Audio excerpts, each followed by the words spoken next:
the completion of writing this book really is, I would say, a wonderful goal.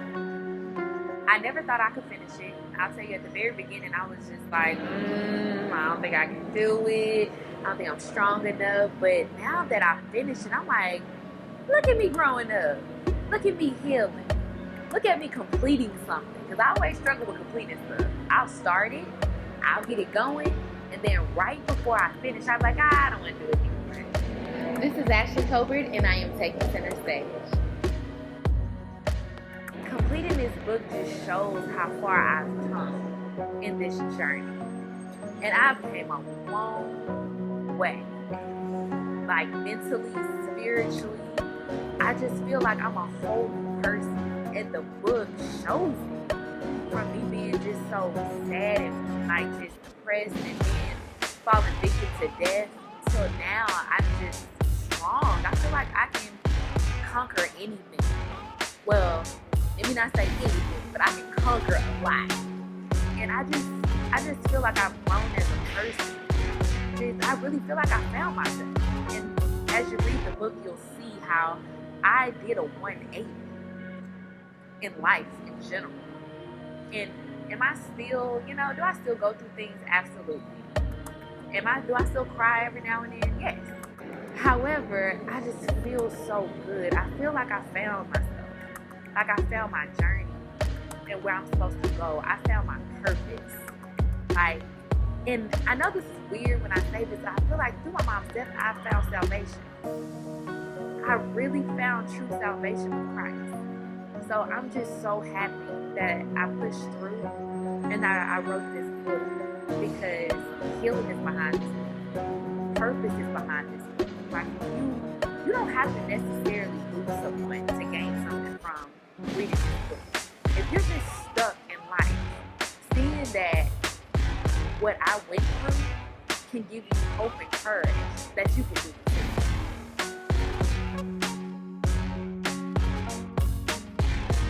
So what I would like to see come from this book, and when it is placed in someone's hand, is healing. Throughout this journey, I saw so many people lose someone. And when you are like on the outside looking in at them, you see them go down that path that you went through.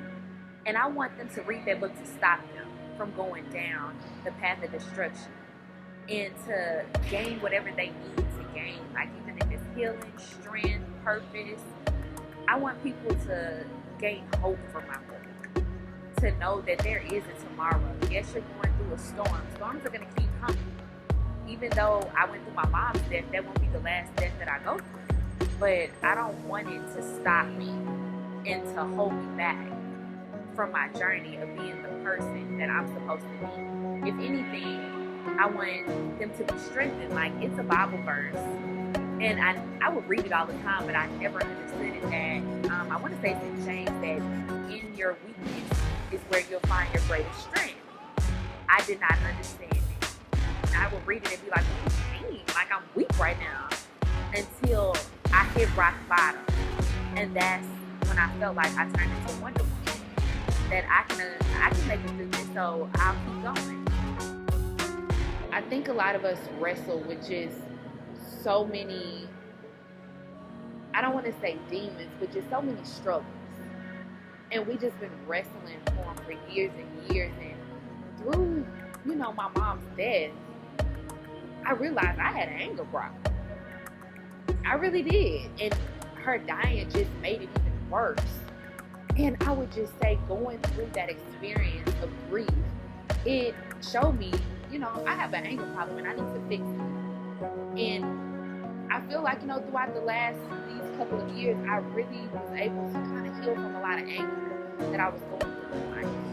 And yes, I'm healing from, losing her, but it was other things that through, grieving got exposed that I had been struggling with. And I just hope that this can help somebody truly heal. Yes, you lost a loved one, but take the time to really just do a check on yourself and see what else do I need to heal. You like killing 5 birds with 1 stone. Well, you'll come out of this storm and be like, new person. Sometimes you still have little issues, but I just truly want people to be healed. Like, in this world, it's just so horrible because we're all battling things, but no one is taking the time to stop and experience a journey of healing because it's so beautiful to turn around and look back and be like, dang, I came from all the way back there in the trenches and now I'm sitting in the penthouse. And it encourages someone else to heal. When you tell about your journey of, hey, you know what, I used to be angry. I turned into the Incredible Hulk. So now it's just like you're one with your anger to where it's like, you know what, whatever. Like, you're not going to get the best of me. And that's something that I want people to experience is true, unfiltered, raw healing. And healing is not beautiful at all. Like how this face is beat right now, nah, it's ugly. Eyes puffy, hair all over my head. Then threw the Bible at the wall like 5 times, thinking that it's gonna pop me back in the face, and I'm thinking Jesus is just like, stop throwing my Bible. But I'm angry. Like, it is not a beautiful journey, but the end, like the result, it's just like my face. Beautiful.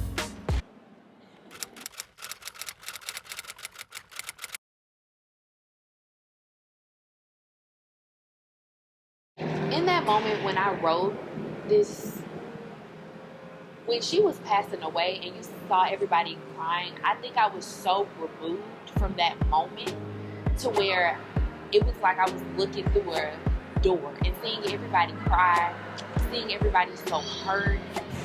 I just felt as I needed to comfort them. I needed to say anything to help them, you know, get through the moment of her getting ready to pass. However, I didn't know if that was the truth.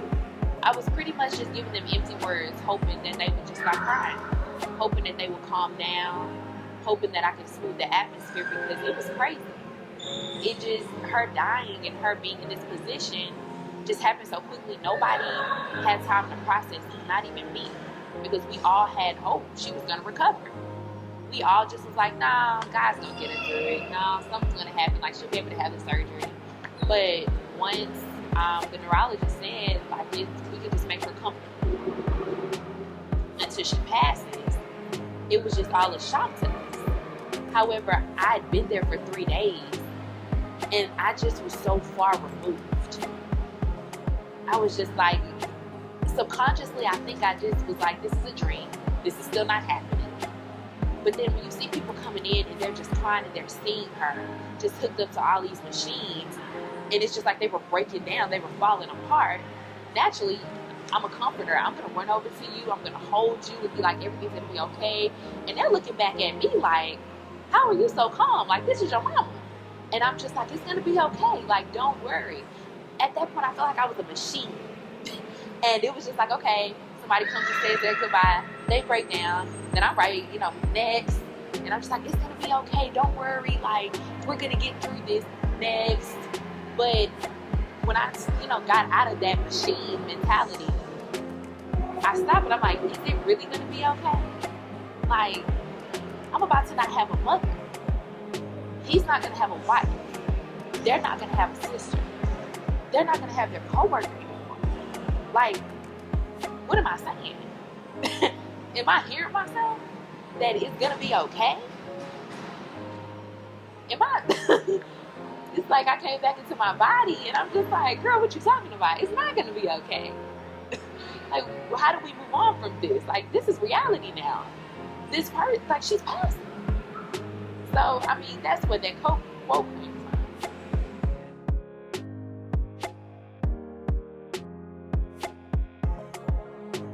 I would say, I had a lot of good friends. Like, my best friend Leslie and Jamar, I would call them because they were there through the whole nightmare. That 5-year nightmare, they were there. And they would encourage me because I'd be like, no, I'm not doing this anymore. And I would call them and they would be like, no, your truth needs to be heard. Because from what I went through, somebody else is going to be healed.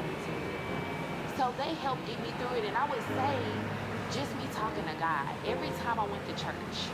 And you know I go to church every Sunday and Wednesday. I'm going. Each time I would go, it would always be a sermon about encouraging someone. It would always be a sermon about testimonies. And God would always speak to me when I would pray, and he would be like, you know, this is going to heal you, but this is going to heal somebody else. And I think we all forget why we're put here on this earth. And it's just not to go turn up, go get money, be the richest person. No. We were put here to show and to tell people about God and his works and what he can do for you.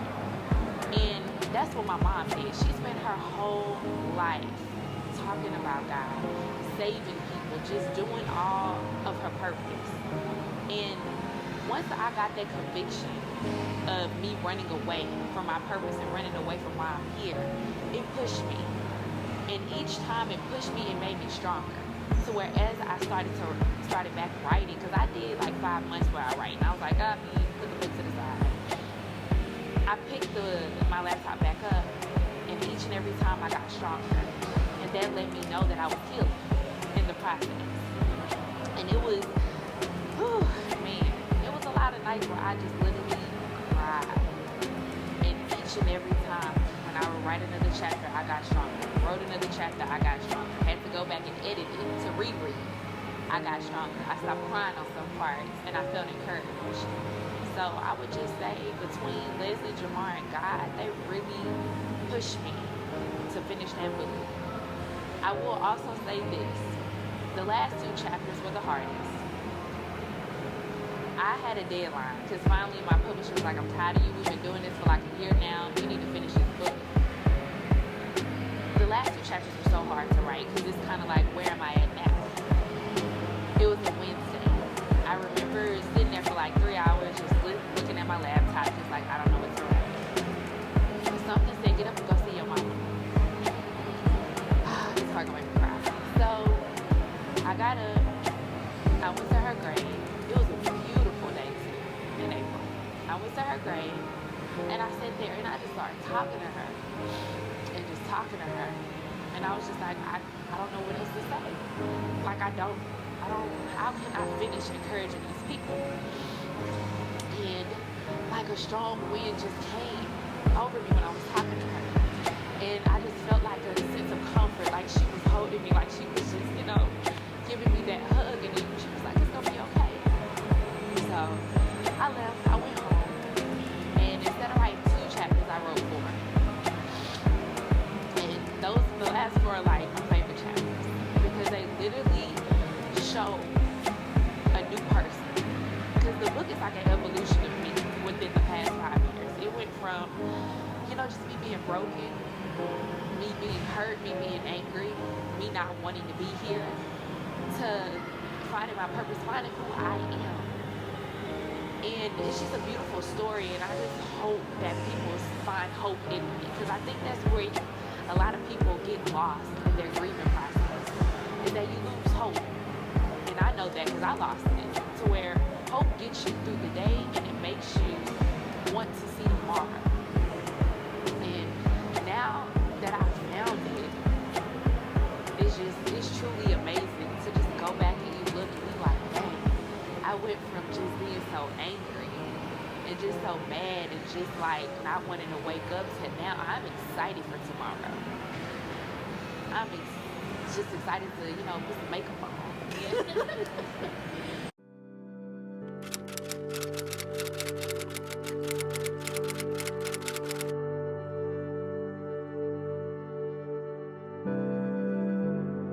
The things that I'm most proud of from her is her strength. That is something that literally passed on to me. Because out of all 4 of us, they all say I'm the strongest one. Which I always told her, I was like, Mama, if anything ever happened to you, I'm out of there. I'm getting in the casket with you. Like, you're not about to leave me. And she's just like, no. And I remember that day she looked me in my eyes and said, no, you're going to be the strongest woman. And I was like, no, I'm out of here. Like, that was my best friend. She was just such a strong woman. Like, she's been through so much in life. And literally, I watched her just go through one thing after another, and she would not flinch. She would literally go get her Bible and just start reading. I was just like, well, Mama, like, you all right? Like, her brother actually died 3 months before she did. And everybody else was breaking down. And, she had a moment. But they looked to her for strength. One quality every single person that she encountered would say, that was a strong woman. Just completely strong. Like, I always admired her strength. And when she would sit down as I became an adult and kind of tell me some things she went through, because of course you can't tell your little kids that, they don't get it. But when I became a woman, I was just like, dang, mama, you've really been through a lot. Like, you don't look like what you've been through. And I feel like I am her. Because when people meet me, they know you didn't go through that. Like, you lost your mama.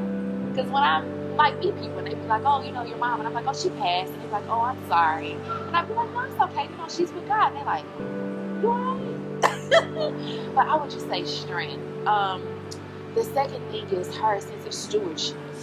Like, that's where my nonprofit came from. She was always so helpful. If you're a random person and you came to her and said, I'm going through this, you have $20. If she had it in her purse, you get it. If you ever needed anything, she would give it to you. Like, she was always serving the community, always in church, just serving. Like, every event they had, I would get so annoyed because I'd be like, why do we have to go? You go. And she would be like, no, because as you serve, God is going to bless you. It may not come, monetarily, but it will be a blessing. And she was not lying, because now I feel convicted when I don't do certain things. Because I'm just like, look, God will be like, you need to go do this, you need to go do this. And I'm like, no, they can do it themselves, they all right. And he would convict me. However, when I started volunteering, I started to get like a sense of fulfillment. Like, that's when I'm just like, Jesus, I kind of feel good doing this because it was hot outside. And I'm like, my hair, like, not my silk press. But by the time, like, I finished, like, I said, in the volunteer, I had my hair up in a ponytail. And anybody know me, I don't play by my silk press. Like, Like, we can volunteer inside, but not outside. But I didn't care. I literally was just like, I need to stay a couple of hours. And they're like, girl, you ain't took a break. And I was like, we have this line of cars. Like, we got to keep going. Like, I don't need a break. Like, you can sit down, you have some water. And when I was doing it, I just remember my mom. She was the same way. Like, she would watch people's kids. She did not care. She just wanted to serve. She just wanted to help. And that's one thing I'm just so proud of her. The third thing was her bringing so many people to God. Literally, every person that had any interaction with her, the first thing they say is she was a woman of God. And she loved God. And she wasn't like, those Christians who walk around and be like, oh my God, you shouldn't do this, you shouldn't do that. No, she would just sit down and talk to you. Like, if you would just tell her any of her problems, she would be like, well, just say a little prayer to God. Like, you don't have to do a formal prayer, just talk to him. And it was so many people who came to me and was just like, I found God because of your mama. And that just would make me cry, because I just was like, man, she really, really deserved her crown. She really worked hard for it. And she really deserved it. And it just makes me so proud. Like, when I looked around her funeral, I saw all those people. And these are like prestigious people from oil companies in the hood. Like, I'm looking around like, I know they uncomfortable, but they didn't care. They came because it was just like, she was such an amazing person that I said this in my speech. I prayed that I could just be half the woman that she was, to where you have all these people from all walks of life that are here to celebrate you and how awesome you were. Like, that just, I'm so proud to say that was my mom. Like, I hold my head high. And even though she's not here, I still talk about her. I be like, man, this is what my mama did. This is what she used to do. And it's people that have never met her, that just from what I speak about, it's like, she was an awesome woman. She was. So the number one grieving mistake is listening to other people. I remember being at her funeral, and these people had the audacity to look at me and say, don't cry, your mother wouldn't want this. And I was like, and as you think about it now, you like, what? I just watched my mama die for 3 days. I just buried her. I'm 27 years old. What you mean don't cry? So realized my grief, because it stuck with me. I would get ready to cry, and then I would stop, because I was like, oh, no, she wouldn't want this. And it was just like, wait, what? Like, literally, I'd be by myself, getting ready to have a breakdown, and I would stop. And finally, like, 2 years after she passed, that is when I literally snapped. Because when you don't cry and don't properly grieve, you're holding yourself back from a process that needs to be had. I would say that is like my number one grieving mistake, is not crying, not taking the time to just release all of that built up emotion. I would say the second thing is I was worried about everybody but myself. Like, I spent so much time making sure I didn't lose my daddy, because they were married for almost 50 years, been together since they were 17. Like, he was trying to go with her. So I made it a mission to be like, okay, I need to take care of him. Like, I need to make sure he's eating. I need to make sure that he's still good. While I was deteriorating. Like, I looked up and he was getting better, and I literally was sinking down to a point to where I'm just like, I don't want to be here no more. Like, I'm living life for him instead of trying to take care of myself. Making sure everything's fine, making sure my siblings are okay, making sure everything in the house is in order, because when he was like mentally down, I had to pretty much pick up the pieces, not financially, but just making sure everything was together, making sure, okay, when somebody passes, they still have things you have to close out. I had a death certificate in my purse for 5 months. 5 months walking around with my mama's death certificate.